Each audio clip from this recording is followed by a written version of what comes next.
I think she says it all. That's the future. Just to mention, the first time I actually met John Kinsella was when he wandered into my office 20 years ago and said, where's the biotechnology program? And I said, you're looking at it. So we've come a long way. Best of luck with this symposium, and it's great to be connecting with the other UCD.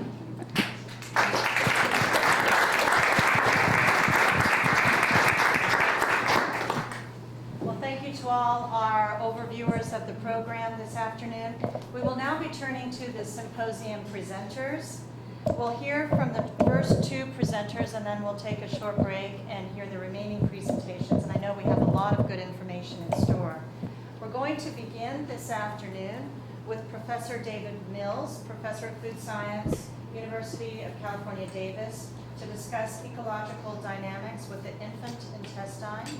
And by way of background, Professor David Mills obtained a Bachelor's of Science in Biochemistry from the University of Wisconsin, a master's degree in biochemistry from the University of Minnesota, no place warm so far. I can see why you went to Davis. Followed by a PhD in 1995. He took a faculty position at UC Davis in 1998, where he is now professor in the departments of viticulture and enology and food science and technology. Professor Mills studies the molecular biology and ecology of bacteria that play an active role in gut health or fermented foods and beverages.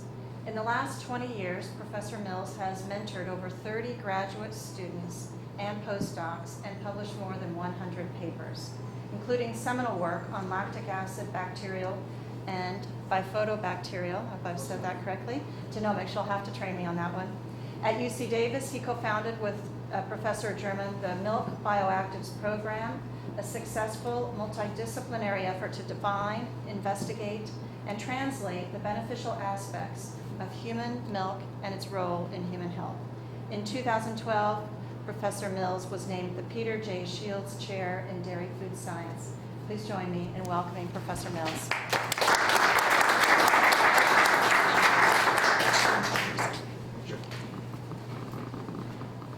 Thank you. It's an honor to be here. This is my first time in an embassy, so I appreciate that. It's funny when you talk about I haven't been in UC Davis is the first warm climate I've lived in. It's funny because I joke with my wife, maybe a physician back in Wisconsin would be a good idea. And she looks at me and says, "You can do that with your next wife." so at least part of my family has thawed completely and is not leaving UC Davis. We're going to switch the program up a little bit because Bruce is talking about some of the milk work that we do at UC Davis a little bit later. And so we decided to change it up a little bit. I actually work on what I think two of life's greatest beverages. That would be human milk at the start of life. But I also work a bit on wine. And I'm going to use the wine microbial ecology and the wine work we do as an example, particularly of how really one amazing student can really change the world and change the direction of some of the science. And so that student happens to be this last year's Kinsella Memorial Thesis Award. And so it fits that I talk about that student in this particular spot. So the title is The Microbial and Academic Terroir, not terror, the terroir of UC Davis.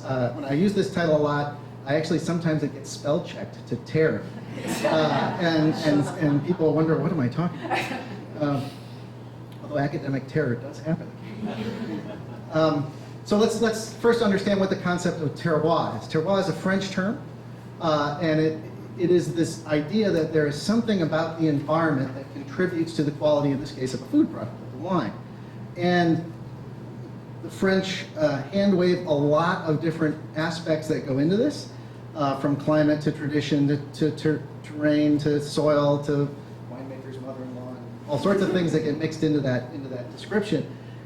It is trying to be picked apart scientifically now, because it's mostly used as a marketing term, really, but there is a reality to it because we all know that there's regionality to our food production and there's regionality to the flavors that those foods, of those foods that are produced. So we know that there's a there there. We just need to be able to figure out how to get there scientifically as opposed to hand wave.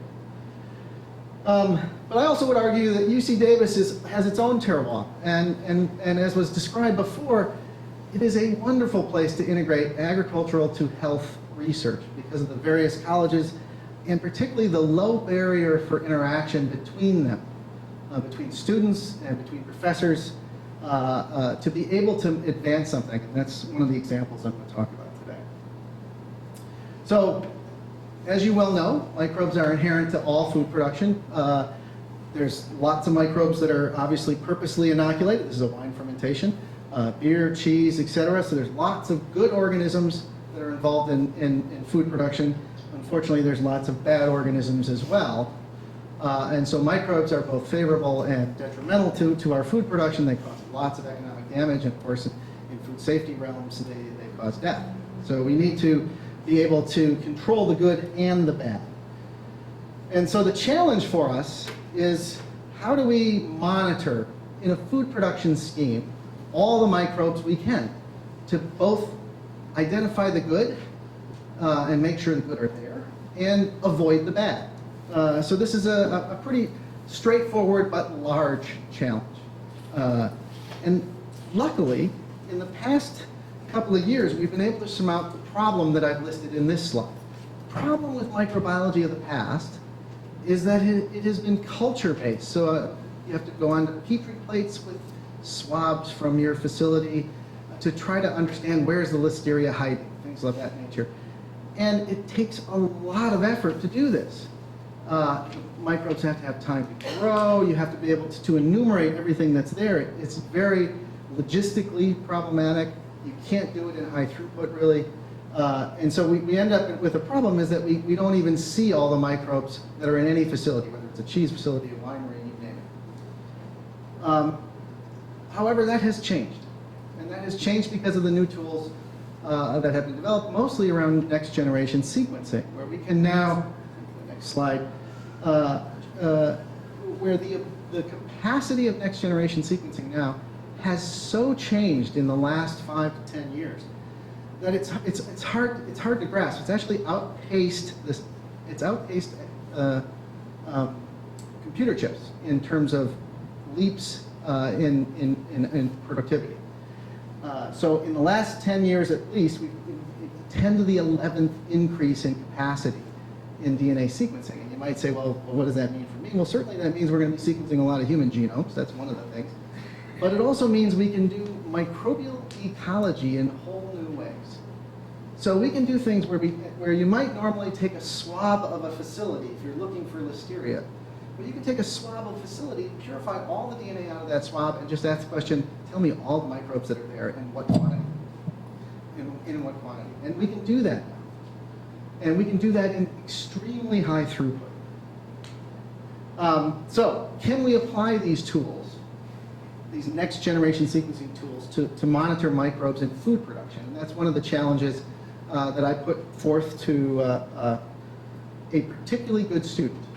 This is Nick Boklich. He is he graduated just this last year. It's the Kinsella Memorial Thesis Award B for the last year. And I want to show you how a single student can, with vision and in a sense, an open field to run, which is the job of us professors, is to make sure that the students have an open field in which they can run, can do amazing things. So one of the first things that Nick noticed when he came into my lab is that some of the tools, if we were going to apply them to wineries, some of the tools didn't work very well. So existing next-gen sequencing tools worked great at getting you sequenced, but the ability to process that sequence needed to be modified a bit. And I happened to be working with another collaborator by the name of Rob Knight, who is the developer of some software analysis so that you can analyze this data correctly, and Nick noticed some problems with it, and actually worked with Rob separately from the work he was doing in my lab. So in a sense, he got 2 PhDs, and we can talk about that later, to develop some better algorithms, in a sense, for filtering and being able to see the bacteria in these kinds of swabs. He also, on his own, developed the ability to see yeasts and fungal populations. He developed some fungal primers that worked really well for us. So he, first and foremost, came up with the methods that allowed us to do the various applications. One of the first applications that we wanted to apply this for is winemaking. And winemaking, of course, if you're you're not familiar with it, it has both red and white varieties. I brought some. Well, that's just a blend. I brought some red wine from UC Davis with us. Bruce and I brought a couple of bottles of our Napa Cab. But there's all sorts of parts in this fermentation process where microbes are implemented, where controlling elements for microbes are implemented. Sulfur dioxide is added, microbes are added. So there's microbes all over this process, not to mention microbes over the facility. And the nice thing about doing this as a test case on wine is that we already know a lot of the players, the microbial players in wine. We know that there's all sorts of fungal and bacterial populations on the grapes that make it into the winery. We know that there's early yeasts, early fermentated yeast that can actually influence the wine fermentation.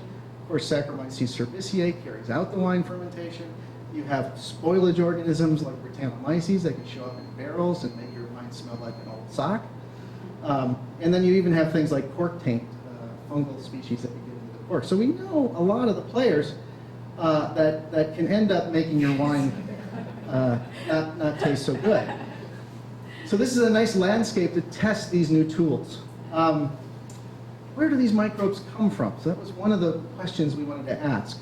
If you go to a winery and you get the tour, the person giving you the tour will say, oh, the microbes all come from the grapes, absolutely, and that's the terroir that we're bringing into the winery. And that's true, but when you look at an average winery, there's a lot of microbes all over the facility as well. So how much of it is one versus another is a question we'd like to understand. Does the winery itself have its own terroir, shall we say? But of course, the most important thing that's going to affect wine fermentations is the winemaker, and hopefully not this intimately. But certainly the winemaker makes decisions that control the microbes throughout this process. So that this is a process that's human-driven, and therefore as we start to understand where the microbes are, we can make decisions to drive it in a positive direction. So one of the first questions we wanted to ask was, is there such a thing as terroir? Is there regionality in the microbes on the grapes coming into the wineries across California? Because that would help us understand regionality as a larger concept in all foods. And so we actually worked with Constellation Winery, which has a lot of wineries in California, and we collected a whole bunch of must samples. That's just when you crush the grapes. So we collected the juice from all these different regions in California, 8 different wineries, and we ran all the next-gen sequencing to look for the bacteria in the yeast. And just to give you an idea of what this output looks like, it's very colorful. You get these colorful stack plots. And all they really represent, or this happens to be the bacterial profiles across all these different wineries, all they really represent, the different colors represent different, either mostly genera of bacteria that happen to be present in that one sample. And so it's a very common way to try to look at this kind of data, but it's huge amounts of data.